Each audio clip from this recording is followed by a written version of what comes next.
Welcome back, Pokemon fans. Angel of the Night here. We are back again with more ranked doubles in Season 2 of Pokemon Champions. And our opponent here today has an Infernape, a Gyarados, a Hawlucha, Sazendora, Beedrill, and Tyranitar. Now we're going to be coming in here with our Gengar, our Blastoise, our Politoed, and a Sylveon. And I realized that when I said Sazendora, I meant Hydreigon. Sazendora is its Japanese name, if I'm not mistaken. So we're getting into the battle here, and I'm not really sure what to expect from my opponent. There's quite a few Pokemon that can actually go for the Terrestrialization. And they're going to come in here with the Infernape and the Beedrill to lead off. Now, Infernape sometimes does go for a Fake Out in some cases. It can also get Thunder Punch and Grass Knot, which could be a problem to the Blastoise, but we'll see what happens here. It looks like they're going to swap out the Infernape and they're going to come in with the Gyarados. Now, Gyarados, of course, if it gets the Intimidate right away, that means it's not a Moxie-Dose. If you know what a Moxie-Dose is, you know,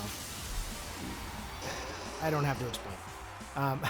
But anyways, looks like they're going to go for the Mega Evolution with their Beedrill.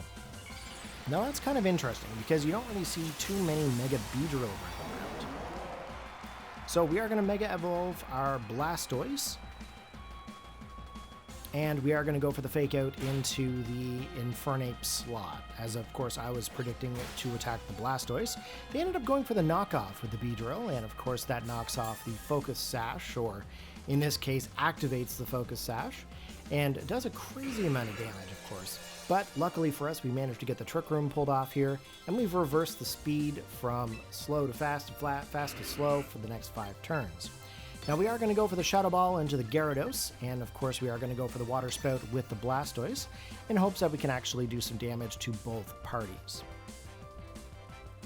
Now Beedrill is normally a very speedy Pokemon, so we know that it's going to go in and try to hit hard and really fast, so they're actually going to withdraw their Beedrill, and they're going to come in with Hawlucha. Now, I don't really know what to expect from Hawlucha at this time, as it's not a Mega. Could potentially be an Unburdened Hawlucha, but it looks like they've got a Focus Sash here. So they're going to be able to survive the hit. Gyarados doesn't really get any crazy damage from that move. It goes in for the Crunch, picking up the KO onto the Gengar. Kind of unfortunate, because I wanted to get some damage off to it this turn, but that's perfectly fine. And of course now we can choose either our Politoed or our Sylveon. So we are going to come in with the Politoed here. We're going to set up the Drizzle, and we are going to go for the Muddy Water. Now, Politoed should be able to outspeed both of these Pokemon in Trick Room, so we should be okay here. We are going to go for a Dragon Pulse into the Gyarados because we weren't really able to do much damage to it with the Water Spout, obviously being a Water-type Pokemon. But we do take up the KO off onto the Hawlucha. We also get some damage off onto the Gyarados, just bits of damage, nothing crazy. We do drop its accuracy, but it does also activate its Citrus Berry, so it regains a little bit of health. Here we go with the Dragon Pulse. We're actually able to do some damage off onto the Gyarados here. Not enough to take it out, however, if they didn't get that Citrus Berry before, it would be fairly close. Crunch into the Politoed. Doesn't really do a whole lot of damage. Next Pokemon coming in is going to be the Infernape here.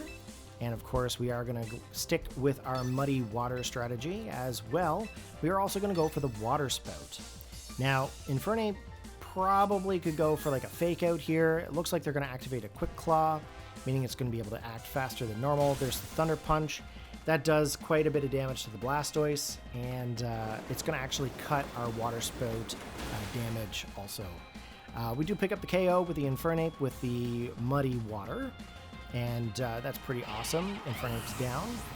Gyarados is still on the field with 4%, and I'm pretty sure the Water Spout finishes him off here, if I'm not mistaken. Pretty awesome. And the last and final Pokemon will be Beedrill. Now we have 3 Pokemon still in the party. We've got Politoed, Sylveon, and Blastoise. They've decided to forfeit, which honestly I can understand why. But good game to my opponent. Thank you very much for the battle. If you guys enjoyed it, you know what to do. Hit that like button, post your comments down below, and I'll catch you in the next match. Peace out.